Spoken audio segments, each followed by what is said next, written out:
¿Qué hay detrás de los símbolos usados en el Apocalipsis? ¿Qué representan las figuras de los sellos, las trompetas y las copas? ¿Qué significa el que la ejecución de los sellos, trompetas y copas sea en 7 fases? Introducción a los sellos, trompetas y copas. Estudio del Apocalipsis desde la perspectiva amilenial. El Apocalipsis está lleno de símbolos que permiten aproximarnos comparativamente a la realidad referida. Estos símbolos son la clave para la comprensión de la revelación que brinda. Son estos símbolos los que convierten el Apocalipsis en un libro cerrado y sellado con 7 sellos, tanto que hasta el mismo apóstol Juan requiere que se le explique. Y es Cristo Jesús quien da la revelación. La realidad espiritual a la que se hace referencia es tan difícil de comprender que se usan los símbolos para transmitir el mensaje, pero este simbolismo es parte también del convencionalismo social. En estos símbolos hay fórmulas de inteligibilidad teológica que los creyentes debemos aplicarlas sapiensalmente a nuestra realidad histórica concreta. Los judíos usaban la comparación, la parábola, el mashal y los discursos. Los griegos usaban la metáfora y la alegoría para explicar los fenómenos sociales. El Apocalipsis cristiano usa ambas corrientes. Sus símbolos, con gran capacidad representativa, por ejemplo, lavar vestidos con sangre, conllevan significados diversos que se acumulan sin excluirse entre sí. No hay que olvidar que estos símbolos son resultados de visiones. Por ejemplo, las langostas con caras humanas, cabello de mujer, dientes de león y cola de escorpión. De aquí que los profetas se llamaban videntes y las profecías se identificaron intrínsecamente con las visiones que en la mente judía le concedían autoridad al profeta y al mensaje. Pero son visiones acompañadas con la audición de una palabra que ayuda a comprender la visión y los símbolos. Estas explicaciones no solo provienen del ángel que le declara la revelación al apóstol Juan, sino también de los 24 ancianos y de los 4 seres vivientes. Entre todas estas imágenes de las visiones, las figuras de sellos, trompetas y copas también son simbólicas. Estas 3 imágenes representan el concepto general del juicio de Dios sobre la tierra al final de los tiempos o final del mundo. Y la serie de 7 en que cada una de estas figuras se realiza ilustra la progresiva intervención de Dios en la historia humana en 7 etapas y con un propósito redentor. Mediante las metáforas de sellos, trompetas y copas se dibujan las fuerzas ocultas que intervienen en la historia humana con el fin de llegar a la decisiva victoria de Cristo sobre las fuerzas del mal. La estructura del Apocalipsis en septenarios está basada en el criterio de la Iglesia como la nueva creación, por la cual es una referencia a los 7 días de la creación. De esta manera, el séptimo sello y las séptimas trompetas y copa corresponden al momento en el que el Señor reposa de toda su obra. Y es por esto que el séptimo sello no consiste de convulsiones cósmicas, sino de un silencio lleno de intercesión que hace que Babilonia caiga en la séptima copa y que el templo del cielo se abra para recibir la siega de los que entran al reposo del Señor en la séptima trompeta.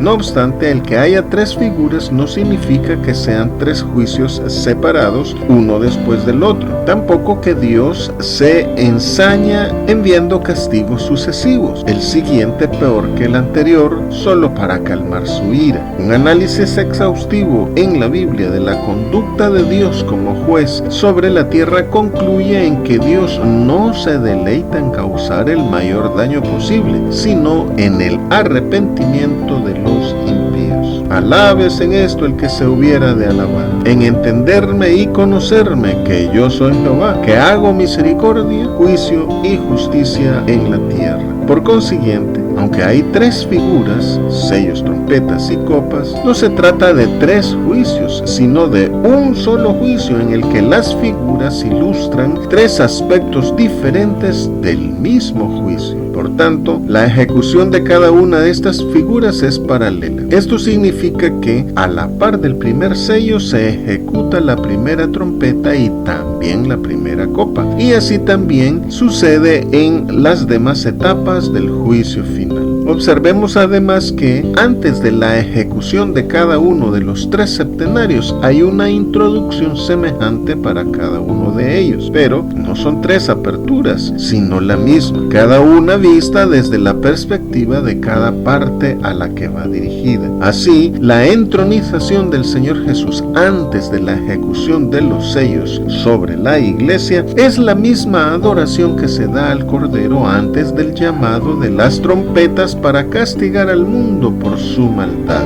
Y esta misma escena es vista como el cántico nuevo de los redimidos al Cordero, entonado antes de derramar las copas sobre los marcados por la bestia, llenando el templo de la gloria y del poder de Dios. De esta manera, sellos, trompetas y copas son 3 representaciones de un mismo suceso, donde Dios se muestra providente, sabio y bondadoso con su iglesia, la cual es representada como un río inextinguible que brota desde su trono, alimentándola con el árbol de la vida y venciendo a sus enemigos. Y esa historia de salvación para su iglesia y de condenación para quienes le aborrecen, el Señor Jesucristo la dirige desde su trono celeste. Hagamos que la palabra de Dios corra y sea glorificada. Dale clic en me gusta, suscríbete, haz un comentario y comparte este video para que este contenido llegue a más personas. ¿Y por qué un mismo suceso en el juicio de Dios está expresado en 3 formas? Empecemos por verificar que las figuras de los sellos, trompetas y copas tienen su origen en el simbolismo del Antiguo Testamento. Respecto de los sellos, el profeta Isaías compara la ceguera espiritual de Israel con un libro sellado, y el profeta Daniel sella el libro de la profecía para indicar que su cumplimiento es para el tiempo del fin. Este mismo libro es el que el Cordero abre y ejecuta al final del mundo. Dado que tanto Isaías como Daniel hablan al pueblo de Dios, la figura de los sellos está relacionada con el juicio a Israel y en su defecto el juicio a la iglesia. Dice el apóstol Pedro, es tiempo de que el juicio comience por la casa de Dios, y si comienza por nosotros, ¿cuál será el fin de aquellos que no obedecen el Evangelio de Dios? Ahora bien, las trompetas en la época de la conquista de Canaán fueron usadas para convocar a la guerra, de tal forma que hasta se usaron para derribar las murallas de Jericó. Así, el profeta Ezequiel usó la figura de las trompetas como la señal de advertencia del día del Señor,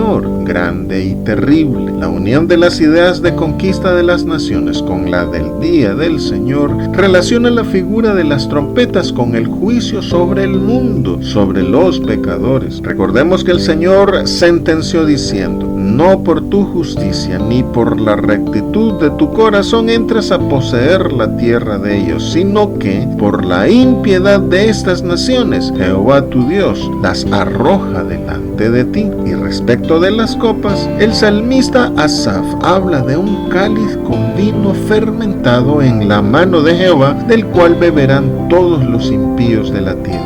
Los profetas Isaías y Jeremías ilustran el juicio de Dios sobre las naciones, incluido Israel, con una copa llena del furor de Dios, especialmente dirigida a los pastores y los mayorales de los rebaños, es decir, a sus gobernantes. De esta manera, cada septenario muestra una perspectiva del único juicio de Dios. Los sellos hablan del juicio sobre el pueblo de Dios, en última instancia sobre la iglesia. Las trompetas expresan el juicio paralelo sobre los pecadores, y las copas develan el juicio correspondiente sobre los gobernantes de las naciones, los marcados por la bestia. Dicho de otra forma, los sellos son una visión del juicio desde el punto de vista de la iglesia, las trompetas desde la perspectiva del mundo, incluido el Israel según la carne, y las copas desde la panorámica de la bestia, los gobiernos del mundo. Esto implica una división de la humanidad en tres partes: la iglesia, los pecadores y el ámbito de la bestia. Siendo el número 3 un número perfecto, la aplicación del juicio a cada tercera parte en particular implica la ejecución perfecta del justo juicio de Dios centrado en Cristo Jesús. Esta división de la humanidad en tres partes fue estipulada por el Señor cuando orientó al profeta Ezequiel el afeitarse el pelo de la cabeza y de la barba y dividir todo el pelo resultante en tres partes. Una parte la debía quemar en medio de la ciudad, denotando que multitudes en Israel perecerían por hambre y pestilencia dentro de la ciudad debido al sitio de Babilonia. Otra parte debía cortarla en trozos, representando a los muchos que iban a morir a espada. Y la tercera parte debía, a su vez, subdividirla en tres porciones. Una porción de esta tercera parte debía esparcirla al viento, denotando que parte del remanente sería dispersado. La segunda porción debía atarla al borde de su manto, señalando que muy pocos en Israel serían preservados de la ira de Dios. Y la tercera porción debía echarla al fuego, representando la tribulación. En consonancia con este acto profético de Ezequiel, el apóstol Juan ve a Jerusalén dividida en tres partes, como anuncio y aplicación de esta profecía a la Jerusalén de la época apostólica. Y aunque esta división en tres partes el profeta Ezequiel la dijo específicamente para Israel, el profeta Zacarías 70 años después y tras el regreso de los cautivos reafirmó esta división y amplió su aplicación para toda la tierra, convirtiendo a Israel en tipo del mundo. Y como anuncio mesiánico dijo: me acontecerá en toda la tierra, dice Jehová, que las 2/3 partes serán cortadas en ella y se perderán, mas la tercera quedará en ella. Y meteré en el fuego a la tercera parte, y los fundiré como se funde la plata, y los probaré como se prueba el oro. Él invocará mi nombre, y yo le oiré, y diré: pueblo mío, y él dirá: Jehová es mi Dios. Así pues, en Ezequiel la tercera parte es la del remanente de Israel que, según el profeta Zacarías, es la iglesia que ha de ser probada, echada al fuego hasta el extremo, con el fin de refinarla como a la plata y el oro. Dice el apóstol Pedro a la iglesia: aunque ahora por un poco de tiempo, si es necesario, tenéis que ser afligidos en diversas pruebas, para que, sometida a prueba vuestra fe, mucho más preciosa que el oro, el cual, aunque perecedero se prueba con fuego, sea hallada en alabanza, gloria y honra cuando sea manifestado Jesucristo. Y el apóstol Pablo explica: la obra de cada uno se hará manifiesta, porque el día la declarará, pues por el fuego será revelada, y la obra de cada uno, cual sea, el fuego la probará. Si permaneciere la obra de alguno que sobreedificó, recibirá recompensa. Si la obra de alguno se quemare, él sufrirá pérdida, si bien él mismo será salvo, aunque así como por fuego. La iglesia es, pues, la casa por la que ha de empezar el juicio descrito en el septenario de los sellos. Juntamente, las otras 2/3 partes, la de los pecadores y la de los adoradores de la bestia, recibirán justa retribución, siendo destruidas mediante el juicio descrito en los septenarios de las trompetas y copas.